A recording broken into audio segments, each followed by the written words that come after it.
Hello, আমি সোমা। আজ আমরা বেরিয়ে পড়লাম একটা স্পেশাল জায়গায়, বৃন্দাবন। এই জায়গায় প্রতিটা গলিতেই যেন ভক্তির ছোঁয়া, আর প্রতিটা মুহূর্তেই শান্তি। চলো আমরা দেখি বৃন্দাবনের সেই রূপ। আমরা সবাই প্রথমেই এসেছি রাধাকুণ্ড আর শ্যামকুণ্ড দর্শনে। এখানে অনেকেই স্নানও করছে, কিন্তু আজ আমরা অনেক কটা মন্দির ঘুরব।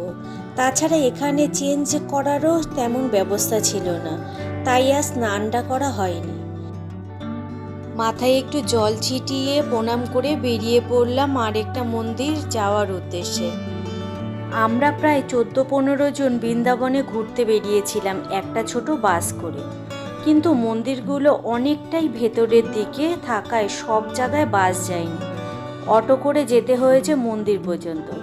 চারিদিকে মাঠ আর মাঝখান দিয়ে লাল মাটির রাস্তা। আশেপাশে সব কিছুতেই কেমন একটা শান্তি আছে। এখানে আসতেই বুঝতে পেরেছি ভক্তি শুধু কথা নয়, অনুভবও। রাধাকৃষ্ণের শহর বলেই সেটা বোঝানো যায় না, সেটা অনুভব করা যায় এই বাতাসে, এই গলিতে। এখন আমরা চলে এলাম একটা মন্দিরে। চারিদিকটা খুব শান্ত, স্নিগ্ধ, সব যে যার মতো নিজের ভাবনায় ডুবে আছে। এখানকার মন্দিরগুলো ভিন্ন ধরনের হলেও ঠাকুর কিন্তু একটাই, রাধাকৃষ্ণ।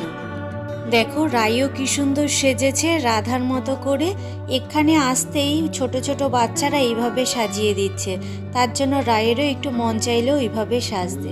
চলো, এখন এই মন্দির দেখা হয়ে গেছে, এবার যাব রাধার গ্রামে, বারসানা। চলে এলাম বারসানায়। চোখে যেন বিশ্বাস করতে পারছি না এটা রাধারানীর গ্রাম, এটা রাধারানীর বাড়ি। অবাক হয়ে শুধু চেয়েই রইলাম। আমরা পৌঁছেছিলাম সন্ধ্যের সময়, তখন হবে আরতি। সবাই অধীর আগ্রহে সামনের দিকে তাকিয়ে আছি। পর্দাটা সরলেই দেখতে পাবো রাধারানীকে।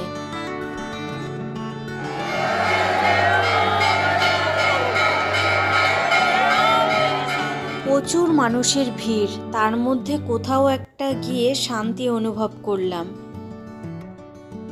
টিভিতে সেই হতো না, মনে পড়ে শ্রীকৃষ্ণ সিরিয়ালটা? সব গল্পগুলো যেন চোখের সামনে ভাসতে থাকে। আমরা নিধিবনেও গেছিলাম, সেটা ক্যামেরাবন্দি করা হয়নি।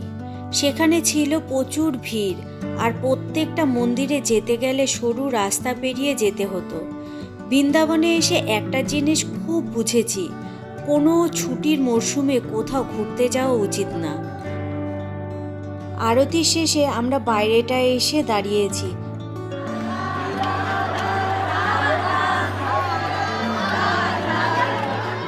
বারসানা ঘুরে পরের দিন সকালবেলাতে গেছিলাম ভগবান শ্রীকৃষ্ণের জন্মস্থান। হ্যাঁ, ঠিক ধরেছ, কংস রাজার বাড়ি। এটা সেই পবিত্র স্থান যেখানে জন্ম নিয়েছিলেন শ্রীকৃষ্ণ। এই কারাগার যেখানে মা দেবকী আর বাসুদেব বন্দী ছিলেন, আর ঠিক এখানেই রাতের অন্ধকারে জন্ম নিয়েছিল শ্রীকৃষ্ণ। এক পবিত্র অলৌকিক মুহূর্ত, যা বদলে দিয়েছিল যুগের ইতিহাস। ছোট্ট ঘরের দেয়ালে আজও সেই ইতিহাস লেখা আছে। শুধু একটা জন্ম না, পুরো ধর্মযুদ্ধের সূচনা হয়েছিল এখান থেকেই। ভগবান এসেছিলেন অন্যায়কে শেষ করতে এই কারাগারে জন্ম নিয়ে। রাতে সেই নীরবতা, চারিদিকে কংসের ভয়, আর ঠিক সেই রাতেই জন্ম নিয়েছিলেন কৃষ্ণ।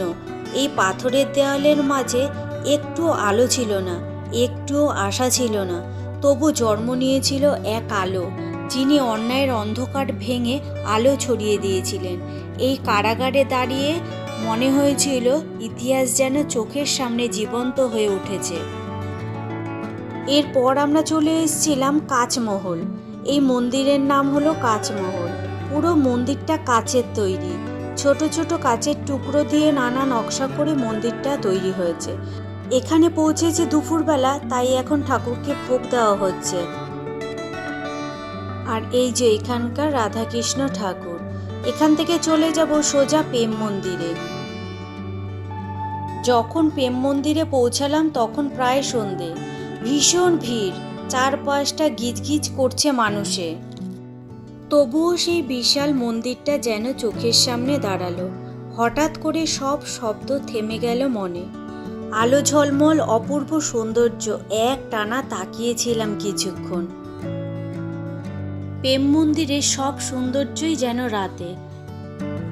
কিছুক্ষণ পরপরই মন্দিরের রং বদলাচ্ছে, কখনো লাল, কখনো হলুদ, কখনো গোলাপি, কখনো সবুজ। প্রত্যেকবারই যেন একটা করে প্রেমের গল্প শুনিয়ে যাচ্ছে। আজ রাতেই আবার আমাদের ট্রেন, তাই সব ভিড়কে উপেক্ষা করে সামনের দিকে এগিয়ে চললাম। দিনটা ছিল 25শে ডিসেম্বর, তার জন্যই মনে হয় তুলনামূলক প্রচণ্ড ভিড় ছিল। মন্দিরের পাশ দিয়েই নানা ধরনের লীলা তুলে ধরা হয়েছিল। এখানে অষ্টনাগ দমন করেছিল, সেই লীলাটাই তুলে ধরা হয়েছিল।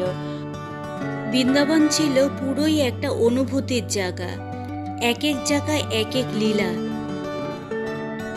পুরো গ্রাম এসে তার এই রূপ দেখছে, সেটাই এখানে তুলে ধরা হয়েছে।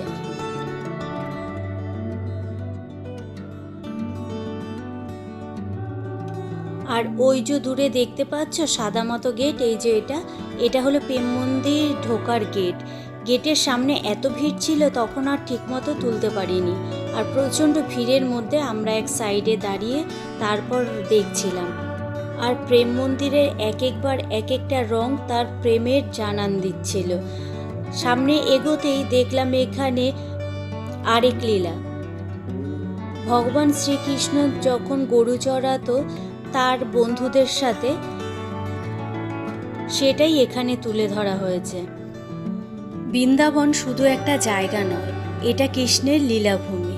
যেখানে তার প্রতিটা পা পড়েছে সেখানেই যেন জেগে উঠেছে প্রেম, সুর আর ভক্তি। এখানে তিনি গরু চড়াতেন, মাখন চুরি করতেন আর রাসলীলা করতেন গোপীদের সঙ্গে। চলো এবারে যাওয়া যাক মন্দিরের ভেতরে। প্রেম মন্দিরের ভেতরটা অপূর্ব সুন্দর। সূক্ষ্ম সূক্ষ্ম প্রতিটা কাজে যেন প্রেমের লীলা কথা লেখা রয়েছে। এটা নিচতলাটা, ওপরতলাতেও এরকম সুন্দর কারুকার্য করা। এই যে আমি হাঁটছি প্রেম মন্দিরের ভেতরের পথ ধরে, দেখো চারিদিকটা যেন স্বপ্নের মতো সাজানো। পাশে পাশে সুন্দর কারুকার্য, দেয়ালে কৃষ্ণ রাধার লীলা ফুটে উঠেছে। আর আমার পা যেন আপনা আপনি চলেই যাচ্ছে।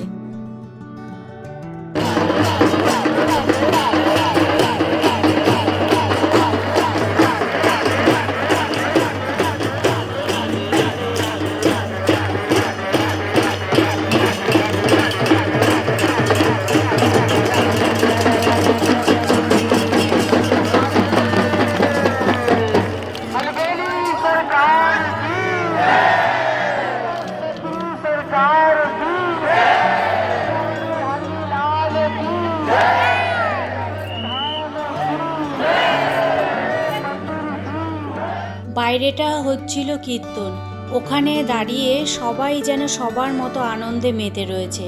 আজকের ভিডিওটা তাহলে এখানেই শেষ করছি। দেখা হচ্ছে আবার অন্য দিন অন্য ভিডিওর সাথে। তোমাদের কোন জায়গাটা সবচেয়ে বেশি ভালো লেগেছে কমেন্ট করে কিন্তু অবশ্যই জানিও।